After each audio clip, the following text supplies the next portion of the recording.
So after collecting Pokemon cards for 9 years, here are my top 3 biggest struggles from transitioning to a collector into a seller. Number one, emotional attachment.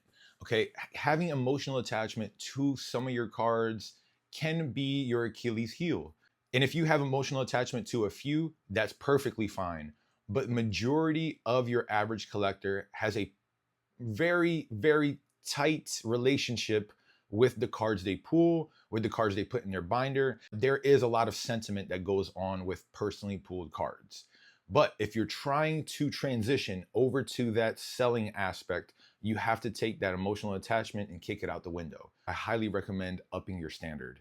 Set a boundary of this card should be maybe worth around $100 at least, and I'm going to keep it, and I want it for the long-term holds. Okay, I'm just going to tell you what I do. I hold everything that I believe is going to appreciate in value years and years and years from now. That's why I only stick with vintage. And there's tons of modern cards that were going to boom and they're going to do great. Okay, that's not my specialty. My specialty is vintage. I love vintage. My wife, Kay, she loves modern. Is going to take care of that section, but I need to focus on different sets.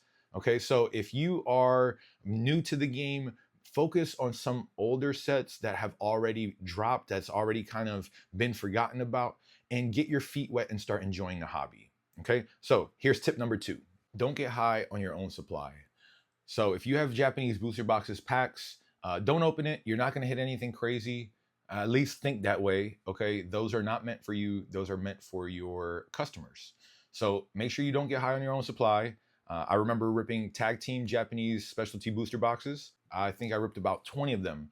I have nothing to show for it to this day. And if I kept it sealed like the rest of my seal collection, I would have thousands, maybe around $6,000 to $7,000 off of just a nice small stack of Japanese booster boxes. But that happened, and it's a very good learning lesson, and experience is the best teacher. And here's the most important tip out of all 3 of them that I learned, and it's scaling and reinvesting.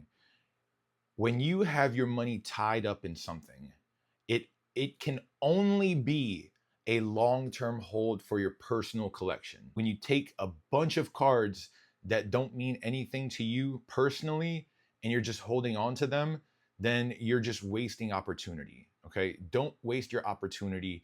If you want to become a seller, enjoy the hobby. If you're a collector, this is not meant for you. If you're a collector, please just enjoy it for what it is. You don't have to be a seller and go this route. But for those that are trying to transition to sell, or you want to sell off the stuff that you don't like in order to upgrade your own personal collection, that's great. You could start off by sampling being a seller. Okay, just start selling off the stuff you don't like in order to get a goal. Start creating a list. Have a list of your top 5 cards that you can't live without, and make it your sole purpose and goal to achieve that list. And really think about it. Take a few days, look at the market, see what's available. You'll literally find cards you've never seen before.